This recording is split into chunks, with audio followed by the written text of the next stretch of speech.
Hello, I'm going to be giving you an introduction to Baker Regulatory's AML 360 assessment. Now it's called a 360 because it looks at AML from different angles. First of all, from the board oversight, then looking at the management of compliance, and finally looking at the operational implementation. The report itself is highly detailed and includes risk scoring, data analytics, as well as best practice recommendations. The assessment is made up of 10 questionnaires. Across the questionnaires, there are a total of 461 questions, and each question has associated risk scores as well as Baker Regulatory best practices. Now, each of the 10 AML questionnaires relates to an AML role, and it's possible to customize the questionnaires so you can focus in on topics of special interest as well as to provide additional data for analytics.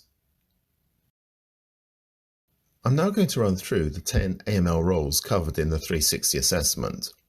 First of all, we start with the board governance and their oversight of AML. Then we have individual board directors' AML responsibilities. We have 4 questionnaires covering the AML management roles. First of all, we've got the Chief Compliance Officer, who's obviously responsible for the firm's overall statutory and regulatory compliance. Then we have a separate questionnaire for suspicious activity reporting, so this would be the Money Laundering Reporting Officer. We then focus in on the management of Know Your Customer and also sanctions, as well as the human resourcing. And finally, we have 4 questionnaires covering the employees who carry out AML on a day-to-day basis. These cover Know Your Customer, transaction monitoring, sanction screening, and then a final questionnaire for employees with general roles that aren't specific to AML. By using risk scoring, we're actually able to quantify compliance with statutory laws, regulatory rules, as well as internal policies.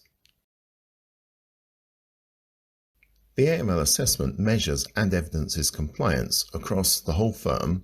You can also analyse your data then between divisions or departments, countries, jurisdictions, etc. But importantly, it also allows you to quantify your compliance over time, so you can look at how things are changing perhaps quarter on quarter or year on year.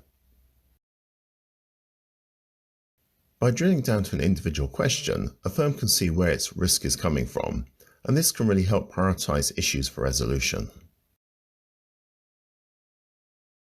And finally, the assessment report shows you the best practice recommendations for each question, along with the risk scores based on the answers to the questionnaires and their occurrence frequency.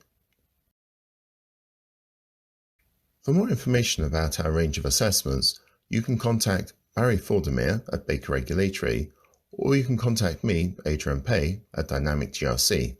And thanks for watching.